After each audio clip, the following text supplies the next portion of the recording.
Good evening, everyone, and welcome to the Milwaukee Public Library Book Chat. Tonight, each month we focus on a different theme and occasionally bring in guests from our neighborhood, Milwaukee, and even farther away. My name is Beth, and I'm one of the adult virtual programming librarians, usually working at the East Branch. And with me is my co-host and esteemed colleague, Greg, who is the manager at the Center Street Branch. Greg will be interacting with you in the chat and helping me interview our special guest tonight. As I stated before, you can feel free to use the chat to introduce yourself, share recommendations, and interact with each other. Don't worry about taking notes during the presentation. We will send you a list of all the books we talk about tonight and all the links that you will need to get Rachel's book from the library or to purchase. Without further ado, I want to introduce Rachel Howzell Hall. She is the New York Times bestselling author and an Anthony International Thriller Writer and Lefty Award nominee. She's a past member of the Board of Directors for Mystery Writers of America and has been a featured writer on NPR's acclaimed Crime in the City series and the National Endowment for the Arts weekly podcast. She has also served as a mentor in Pitch Wars and is part of the Association of Writers programs. Rachel lives in LA.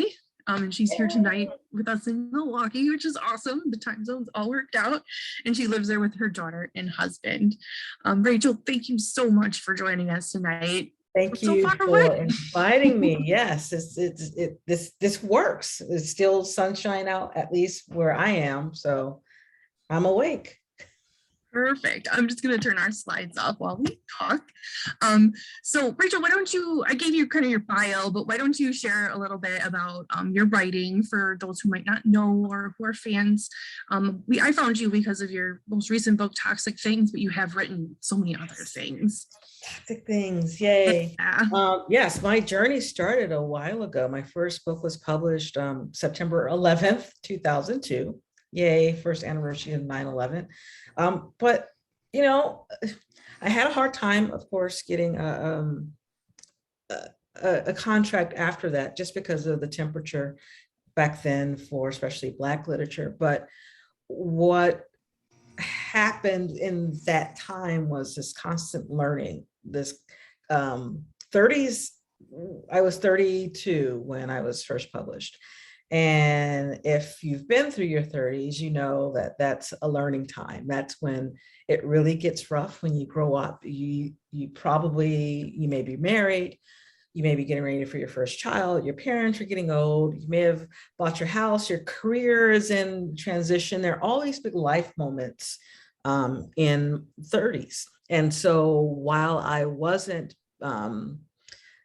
getting that second book deal, I was still a student of life, and like really crappy things were going on, but some wonderful things were going on. All to say that as a crime writer, as a woman writer, all that I went through went into my stories, into my characters. And, you know, writing is a constant iterative. And since my first book, I've published what, 4, 5, 6, 7 or 8 books, and each has some sort of life lesson that I learned on the way, from how to deal with marriage, how to be a parent, how to raise a kid in a scary environment, which is what Toxic Things is basically about, to things you don't know when you're reading a book about mine. I'm still a day job writer at a large medical center out here in Los Angeles. And March 2020, as you could probably imagine, was a very busy time with the pandemic and being a communication specialist with, one of the big medical centers out here. And while, everyone dreams of being, a writer full time and that kind of life, I've been grateful enough to have day jobs where I get to use my gift, which is knowing how to string some words together to help patients and families figure out what they should do with care, to thank donors for funding important research, for communicating what weird viruses are. And so I've been like I said, fortunate to have day jobs all throughout my career, great day jobs. And all that also goes into my writing. One, knowing how to write on a dime, knowing how to communicate very complex ideas into something easy to understand, lay audiences, and just knowing that my creativity, I don't have to be creative to eat, in other words. And so for me, that allows me to try things that I wouldn't have normally tried because, what if they don't work? That means I don't get paid. Well, for me, I have a day job. And so, yeah, I can try it because I get paid every other week. So I'm guessing all that I'm saying is my writing journey, and what you see in the books is just kind of a cumulative experience of who I am as a writer. I love it. I get up at 4:40 every morning to write because that's the only time I have, really. I think fresh best in the morning. I give my own novels the best words, and I save what's left for my day job. And back in the day when I was younger, I could write at lunch, and then I could write, a little after work, like during my daughter's soccer practice. But I'm tired. There's so much stuff to do. There's so much stuff to write for me in a daytime that my brain just hurts sometimes. So 4:40 in the morning, I'm ready and I'm up, and I do it probably every day except for Christmas morning. And that's probably it. And when I go on true vacation. So yeah, I love the writing life. I don't complain much about it because it's a part of me that I can point to and say that's 100% who I was, who I will be when I leave this earth. That's me, So in a nutshell, that's my writing journey. I love that. And it'll be your tangible memories, which will get you in your current book, because I love that concept so much. When I was preparing for our chat tonight, I noticed, I think we are similar in a way where I missed my commute to work when we were working from home. And can you elaborate a little bit more about that? It seemed similar to me. You kind of missed that time in the car. I do.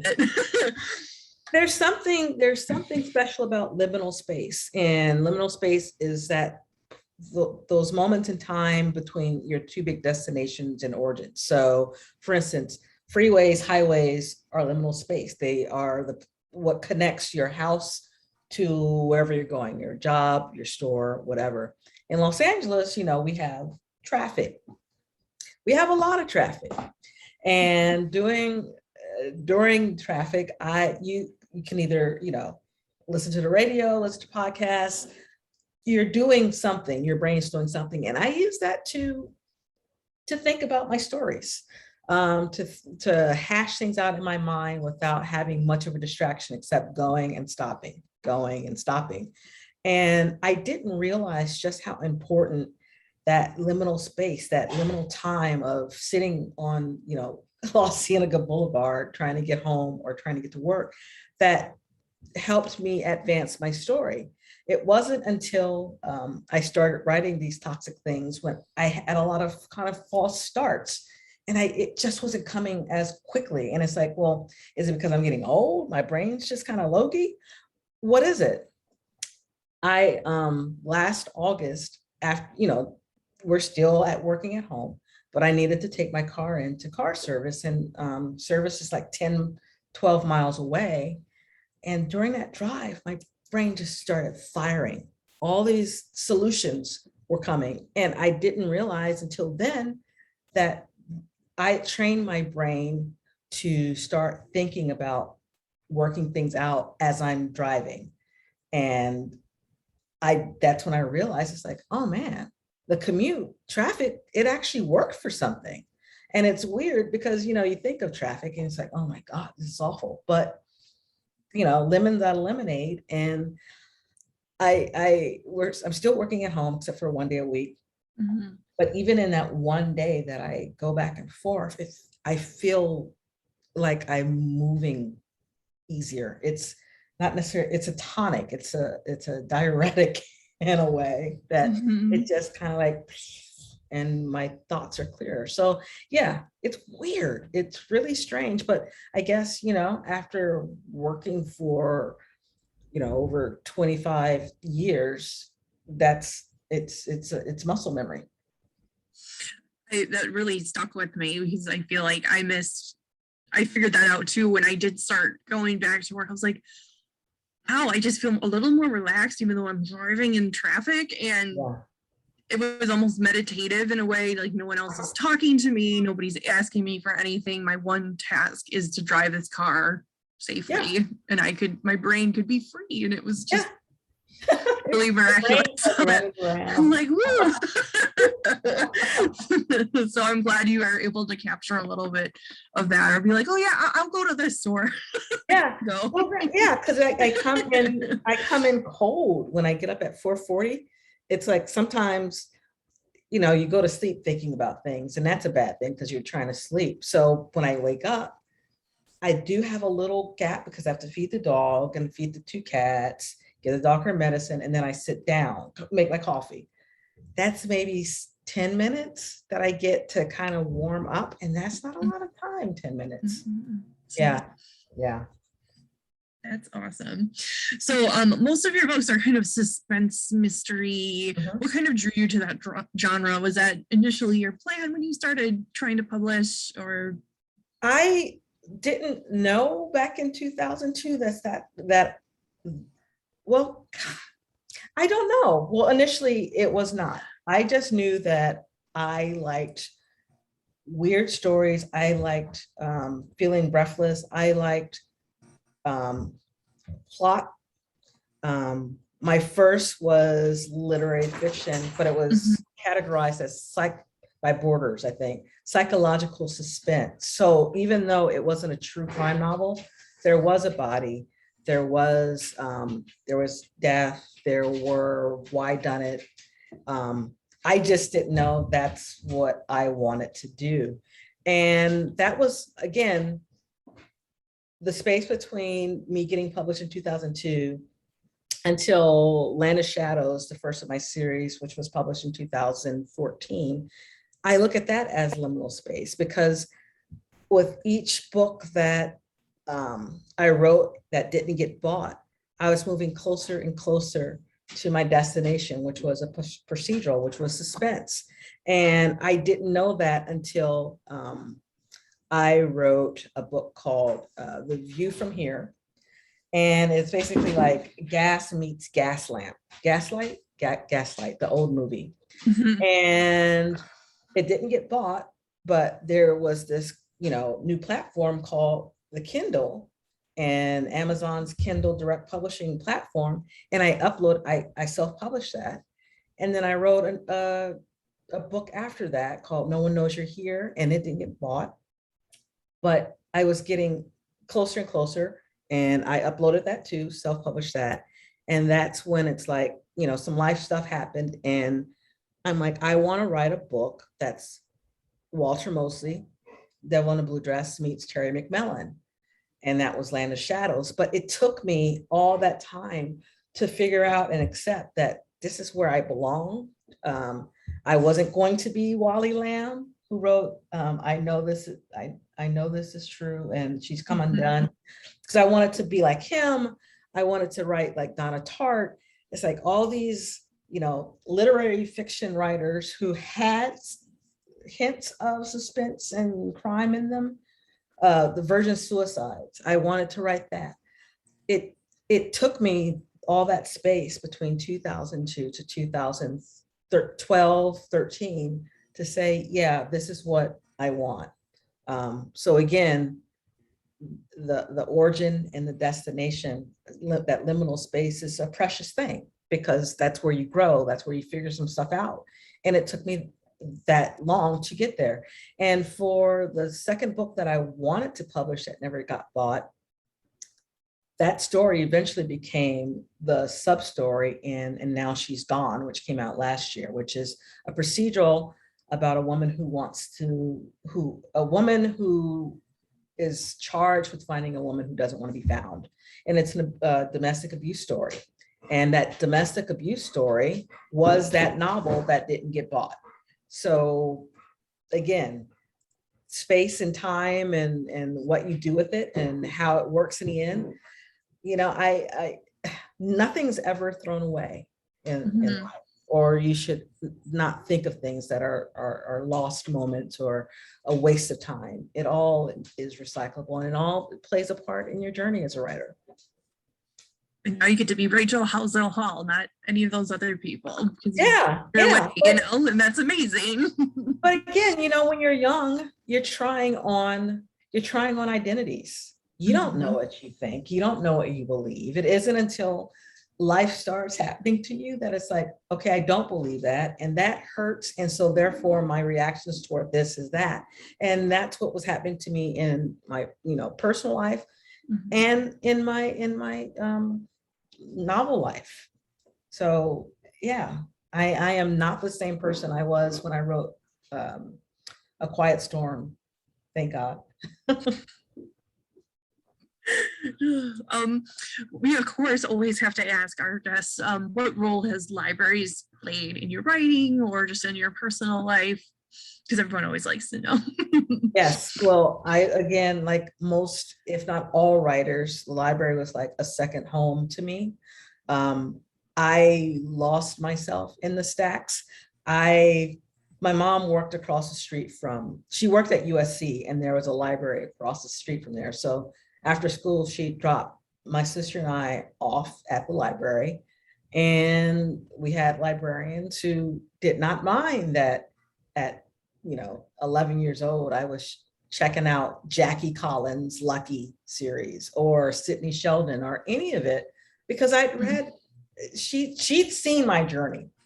So she knew I'd read past all the stuff that was age appropriate, and they're books. What's the worst that can happen? So yeah, I grew up in the library, hating that I could only check out. Back in the day, I think it was only 5 books, and yeah, it was. What is it now? 8? We allow 100 at one time. Yep.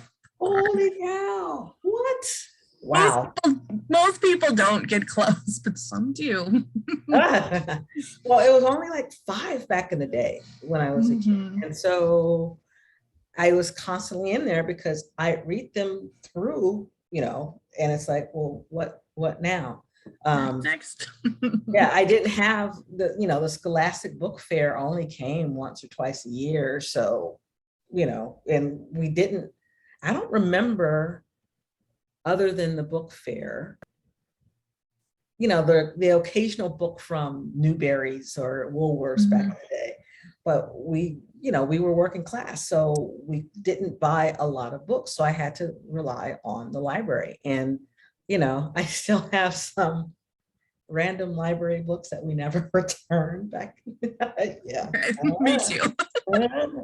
But yeah, I loved the library, and right up until the pandemic, our library would have used book sales, and I would take some books and then I'd buy books. My daughter and I, when she was little, we walked to the library, and it's one of my favorite things with her growing up, because we, play like scavenger hunt on the library. It's like, well, how many pennies can we find? And then we'd get there, and she had her library books, and I also gave her $1 for her to buy used books.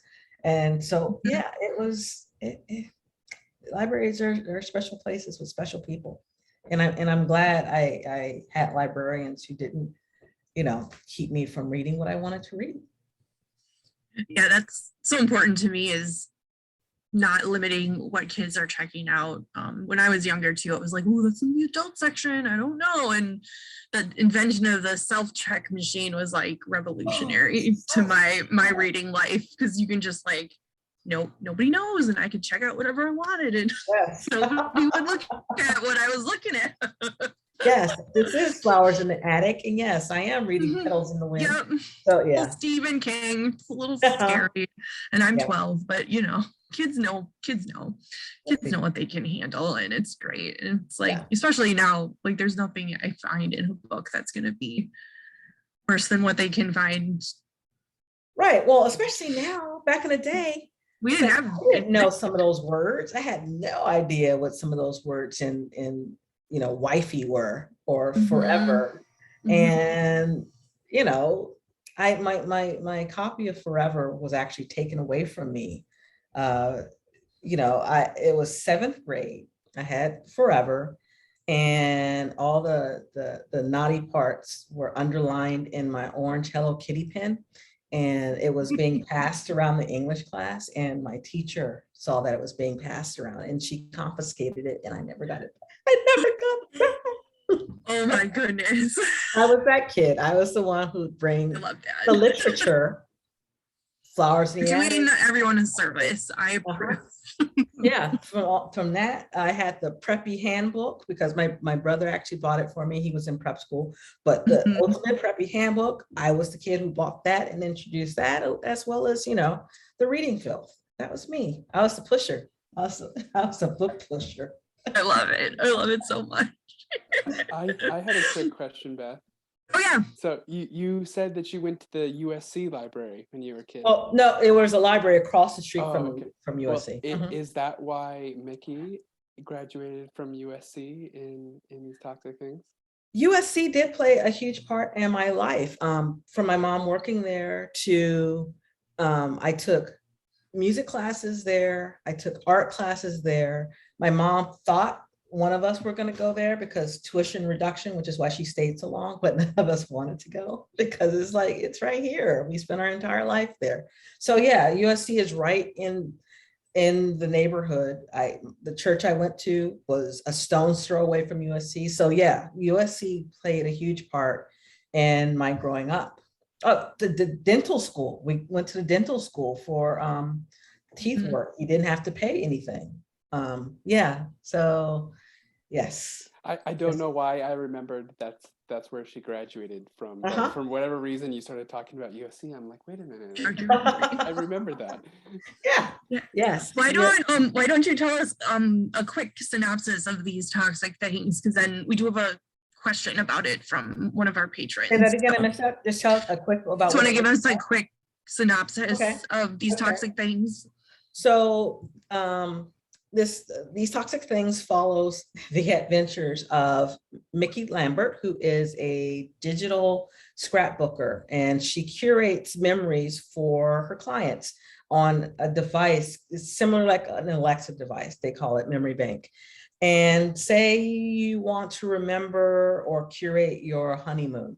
So Mickey would help you upload pictures of, wedding pictures and pictures of refrigerator magnets and special keychains or whatever. And then she'd also write a narrative to go along with that. So when you got the memory bank home, you'd say, memory bank, tell me about my honeymoon in the Poconos. And so she's doing that for a shop owner, Nadia Denham, who owns a curio store in Los Angeles. And Nadia wants Mickey to curate 12 special memories. And before Mickey can even finish her first full day working with Nadia winds up dead. And Mickey wants to finish, well, she got paid, so she needs to finish the project, and she discovers there's something special about these 13 things. In addition, there's some family stuff, some family secrets that, are kind of raising their heads. And so it's a story about memory. It's a story about origins and how people remember their origins. And yeah, it's an LA story. And I love it. It's my first story that I haven't centered myself. It's a story of a 24-year-old young woman who's just starting out, but lives in her parents' back house. It's the story of a very protected, lovely young lady who is meeting the not so nice parts of life in her own family and beyond her community. Yeah, Greg and I were both talking about how much we love Mickey's character, especially. We do have a question from one of our patrons, Christina, who really also loved the idea of a digital archaeologist. Did you have an inspiration for this concept? How did that come to you? I saw a job announcement that was sort of similar because everyone's starting to digitize their memories. For instance, there's a company that we use they took all of our old videotapes and they loaded it and made it digital so that it's on a thumb drive or whatever. So there is this movement now to make sure that people's photographs are digitized because of whatever. But this specific thing with uploading memories and creating holograms and the narratives, I took it from a little column B and then I grew it out because, kids nowadays, are they really buying refrigerator magnets from Hawaii when they go? Their memory collection is different from our memory collection. And so I wanted a job for Mickey that straddled both kind of the analog worlds as well as the digital worlds. Analog meaning it's still a device, it's a tangible thing, but all the memories, don't exist in your hand. And, I noticed that with this age group, my daughter's 17, and all her pictures for the most part are on her phone. Whereas for me, we have albums and albums and albums, and I send it into, some pictures into a free book or whatever that is, and have the pictures printed out on photo paper. So it's a weird world where memories can be altered because of face tuning, and people's memories of what their memories are constantly altered because Facebook says one thing, but I remember another thing. So yeah, I wanted to attack that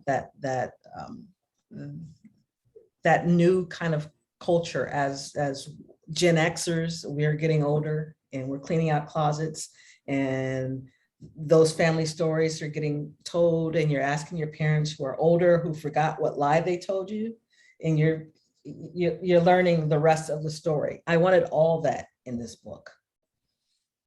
Yeah, that's really the sense that I got reading it, because as I get older and having unfortunately had to go through memories for people who have passed, and especially when you have to make the photo board for the funeral service, I feel that's the time these things usually come out, and that really was a touchstone for me while I was reading it. So I absolutely love that part. Well, and think about what we were doing when I was writing this. What were we doing last year? We were cleaning out closets. We were doing all these projects and going through things, and hey, look at what I found. You remember that? And it's actually, no, that was that time, not that time.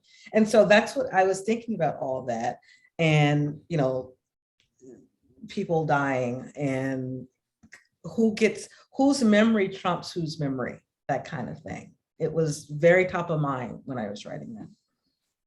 Absolutely. We have staff here at the library that do similar things. People get things that are donated. One of my favorite digital databases that we have that I don't think most of our patrons even know is we have a old recipe index where our staff is uploading the little clips that people cut out of the paper, and they're digitizing the picture of the clip and transcribing the recipe so you can word search it. It's weird Jello molds and vintage 1940s recipes that you can try to make at home, and things that would just get recycled usually. It's just paper, I'm gonna get rid of it, but that tells the story of the time and the place that it came from. Yeah, and as part of promotion for Toxic Things, I sent out to some bloggers, bookstagrammers, the novel, as well as a treasure chest jewelry box filled with toxic things. And that could be brooches and cassette tapes, letters, postcards. And I would go to thrift stores around Los Angeles, buying this stuff. And, it was weird seeing that these were just stacks of letters that someone wrote to someone else that I could buy for 50 cents. It's well, what happened to these people that their stuff is now at this flea market on Melrose Place? It's it was a weird kind of exercise. And it's like, well, where will my stuff end up? Will it end up, at a flea market? And what will they think about me? Yeah, what will they associate with me? Think about all the stuff you have, and what does that say about who you are? Does it say anything about who you are? I love all these questions so much. Yeah. Especially that you had Mickey, this, as you said, young 24-year-old millennial, cool, brave Black girl who's has a supportive family. She's got her connections with the LAPD. She's living with her parents, but then she's having these horrific things happen around her. Can you give a little more insight into her character and where you drew your inspiration for her? Definitely. As I said earlier, this is my first story not centering myself, a 51-year-old mother in the story. If I'm anyone, it's Corey, Mickey's mom.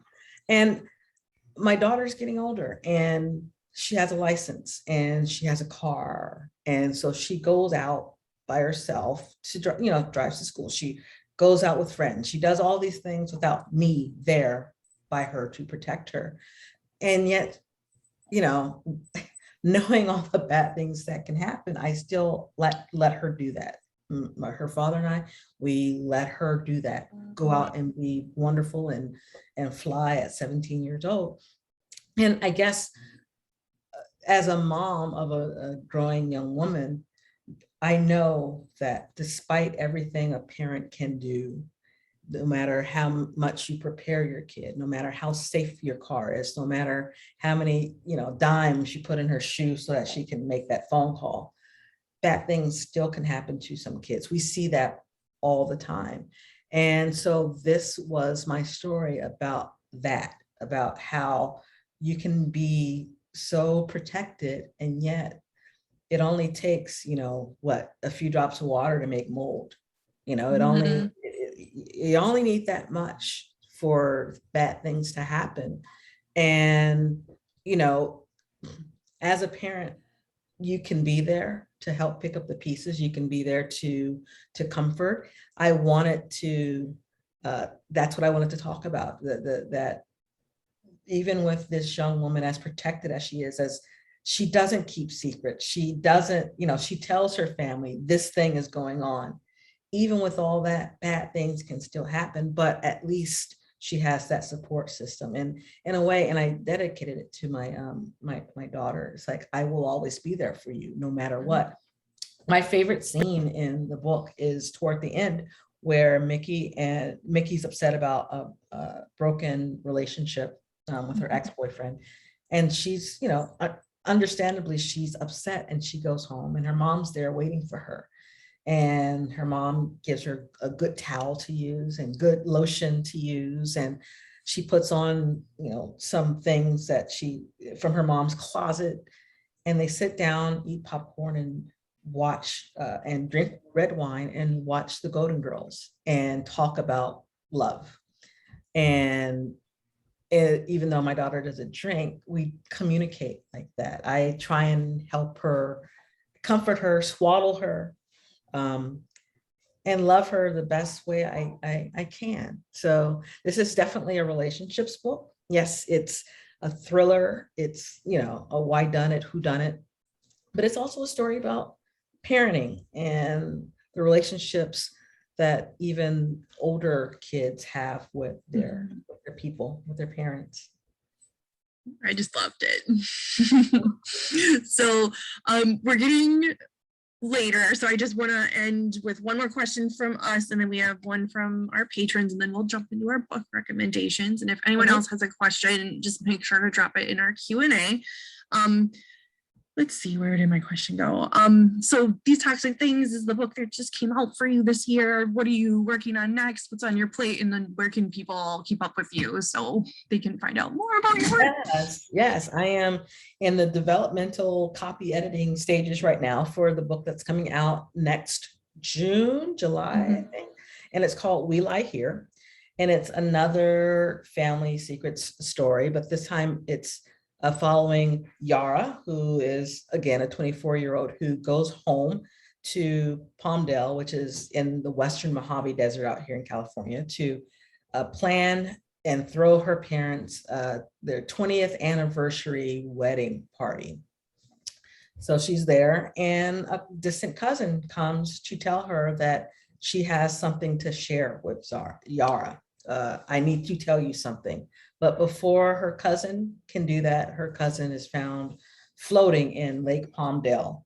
And so it's, again, a family secret story, a whodunit story, why done it, and an origin story. So that's coming out next summer. This is amazing. I can't wait. One thing Greg and I were also talking about was your plots, and that, there was a lot going on. We were very able to keep track of all the threads, but one of our patrons was wondering, for writing such complicated twisty plots, do you use a timeline and outline? How do you keep track of writing? I am an outliner. Oh my gosh, I love outlines. I love timelines. I suck though at timelines sometimes, and thank goodness for copy editors to catch all my timeline snafus. But yes, I do break everything out. And in my second, third draft, so I write everything longhand. I write it straight through, and then I go back and type everything in. So in my second draft, I will focus on one thread at a time. So my plot A story, I will work on those chapters, and then plot B story and plot C story, because there are so many. I like I think life is multi-layered. You think you're doing one thing, and lo and behold, you're doing something else. We took our dog in for ear checkup on her ear infection, and we leave with her getting 5 stitches because a foxpaw weed got in her paw and had infected it. So, and that's what life is, right? You think you're doing this thing, and it's like, wait a minute, what is that? What the heck just happened here? And so my stories reflect that. And so, yeah, I need outlines and timelines, and I'm, again, very analog about it. I write it all down. I have index cards and legal size sheets of paper taped up and all the rest of it, because I learn better. I can retain things better that way. I love that imagery. Do you have a favorite pen that you use? Yes, I like Uniballs. Uniballs, these. And I use different colored pens per writing session, just so I can see my progression. That was my big separation between work life and home life. Up until pandemic, I had successfully kind of kept them separate, but working at home, it all kind of mixed up. So the only way I can say I am now a day jobber was I have a set of pens for day job and pens for novels. And that's my separation. Hey, if that works, I love that trick. To get some Uniballs. I like those too. Did you have a question, Greg? I did, but now I forget about it. You'll think of it. You'll think of it. Well, this was so great. Thank you so much for talking with us about your work, and then we'll make sure to share your website with everybody in our follow-up email, so everybody can keep up. And I'm assuming you have a newsletter of some kind they can sign up no. to get or just website for details on that. Website, and I'm always on Twitter. I love Twitter, and my handle is @Rachel Howzell. Perfect. I love it. So one of the fun things about Book Chat, for those that are new, is after we interview our special guests, we go into some book recommendations, usually along the theme of whatever our special guest books are, or a theme of their choosing, if they don't want to do their genre. So I'm just going to pull my slides up quick. We're going to let Rachel go first. So just give me 1 second. All right. Can everybody see that? Yeah, I am. Awesome. So Rachel, why don't you go ahead and tell us about these books that you chose for everyone? So these are some of my favorite books of the year. Litany. If you haven't read Jess Lowry, she is like the queen of small town creep. She's a Minnesota writer, and her stories are Minnesota based. And this story in particular reflects the satanic panic back in the 80s. Jess is stories tend to be 80s throwbacks. So I love this story. Check that one out. All Her Little Secrets by Wanda Morris just came out. And it is a story about, it's like the firm meets Waiting to Excel, only because it's a Black woman now, a Black attorney in Atlanta who her boss and lover is found dead at the law firm where they both work. And it's a story again of origins and race, and it's fantastic. And last is Hank Phillippe Ryan, who is just one of the most wonderful people that I've ever met. And Her Perfect Life is about a newscaster who, again, origin stories and disappearances and family secrets. And Hank is perfect with that. And she also gives glimpses of what it is to be a newscaster. Hank is a multi-Emmy award winning news journalist back in Boston. So those are my three. Those sound awesome. I'm definitely I put Litany on hold as soon as you sent it to me when you shared. I was like, ooh, that sounds really good. Yes. Excellent. And just remind everyone, you don't need to write these down. We'll send them to you. Greg, why don't you go next? Yeah, so I chose my two books because as I was reading these toxic things with all the plot twists, I was like, oh, I'm gonna remember some of my most beloved books that have crazy plot twists. So Shadow of the Wind, perhaps one of my favorite fiction books of all time. Carlos Ruiz Zafran, who actually passed this last year, which is really unfortunate. Book was originally written in Spanish, but it's been translated into a bunch of different languages. Awesome book, especially for anyone who loves libraries, because it's like this secret underground library that his dad is a part of, and he gets a book from this library that is perhaps one of the last copies of this book. And Daniel is the boy's name, becomes so intrigued with this book. He has to know everything about the man who wrote it. And he comes to find out that there's some mysterious person destroying all the copies of this book, which is called The Shadow of the Wind. So it's like his journey on going through it. So at the same time, it's also a book within a book, because you're learning about the plot line of Shadow of the Wind. At the same time, you're learning about Daniel and his journey. So super great. I'd recommend it to everyone. I'm so sad he died because I won't get to read any more books by him. The next one, Robert Harris, a master of all sorts of plot twisty books and historical fiction. The Second Sleep, when you first pick it up, you're like, oh, I'm in like 14th century England. But then as you go along, you realize you're in some weird post-apocalyptic world where there's no technology, and so you kind of go on this journey with this priest. It's a very like theological society, so you go on this journey with this priest to find out sort of what happened, and it plays on a lot of these things in society with technology and religion and what relationship we put first and stuff like that. So those are my picks. Love those choices. I did not realize Carlos Ruiz Zafran had died. Yeah. I read all of his books in about 2 weeks. I fell in love with him so much. I love that when an author can just grab you and you just plow through all of their things.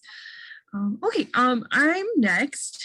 So my first pick is called A Groundbreaking Thriller about a vigilante on a Native American reservation who embarks on a dangerous mission to track down a source of heroin that's being influxed into the reservation. The author, this was his debut, and it's won a lot of awards, and it just sounds amazing. I haven't read it yet. I'm still waiting for my copy to come, but it's really a great look of crime fiction, and I was really attracted to this one because the author is Native American, and I wanted to read more written by him. My second choice is Jane Doe by Victoria Helen Stone. The funny thing about Victoria Helen Stone is I know her as a romance author under the name of Victoria Dahl, and she switched over to kind of the thriller, suspense, murder genre recently.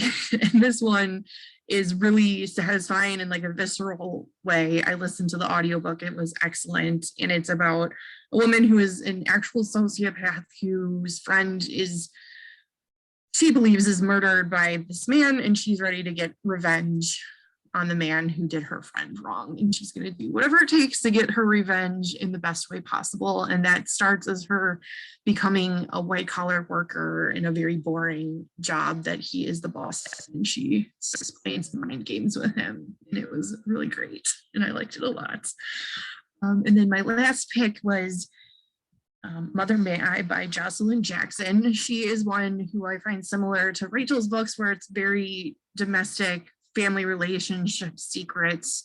This one has a little bit of a supernatural twist where there is maybe a witch who is trying to steal his baby, and it just sounds really spooky and creepy. And I was like, okay, yeah, I need to read that. And the cover really creeps me out with the kid's toy in the grass.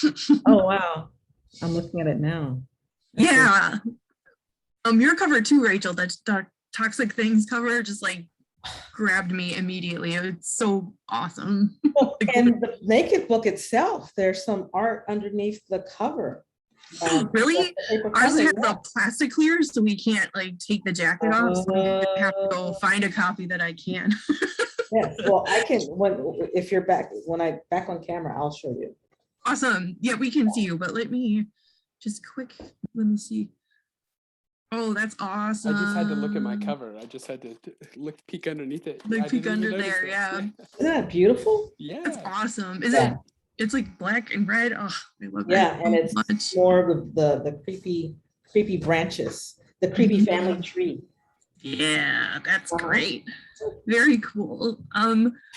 So next time on Book Chat, we are going to go through our favorite books of 2021. They don't necessarily need to have been published in 2021, but just the ones that we enjoyed reading. So I hope you can join us. We will put the link to register for that Zoom link in our follow-up email. When you get our email, I would encourage you, if you'd like, you can share your favorite book of the year that you read, and you can give us a couple sentences. You never know, maybe your book will make it on the show. And then, I think next week, on Thursday, November 18th, I'll be joining the Jewish Museum Milwaukee to talk with author Adam Mintner about his book Junkyard Planet, which is in conjunction with the Scrapyard special exhibit that is going on at the Jewish Museum through January 30th. I highly recommend you take a trip down there if you can to check out the exhibit. It's really awesome and talks about recycling and how we can minimize our impact on the environment and the history of those who are doing these type of things in our community in Milwaukee and the world, that we're also part of the Jewish community. Really great stuff going on. And thanks for Slides Carnival for my slide template. Gotta give credit where credit is due. And then before we leave tonight, if Greg, if you'll just drop the link to our patron survey into the chat. Let me just find my notes on that. We just have a brief survey going on. It's to help Milwaukee Public Library provide the best services to our patrons, creating a culture of inclusion and equity where all are welcome. It's just a few questions, and answering those will help us as we move forward in the process to find out more ways to do that in the best way for all of you and us. Any more questions for Rachel? I don't see any in the chat box. No, I'm just going back through the chat. A lot of people saying, I'm holding Toxic Things in my lap right now, and I'm reading it right now. So everybody was really excited and enjoying your book. So I just want to say thank you for being here this evening. We hope to have you back someday in the future. Yes, I'd love to come back. And thank you for inviting me. I had a great time talking, as always. Perfect. Yeah, this was so great. Thank you so much. I want to say thank you to Greg too, and we'll see you next time, December 14th, for our next book chat. Have a good evening, everyone. Enjoy your day. Thank you. You hooked me right off the bat, right away. You really did hook me on that first chapter. Yeah. Oh, thank you. Like grabbed. Yeah, I was like, here we go.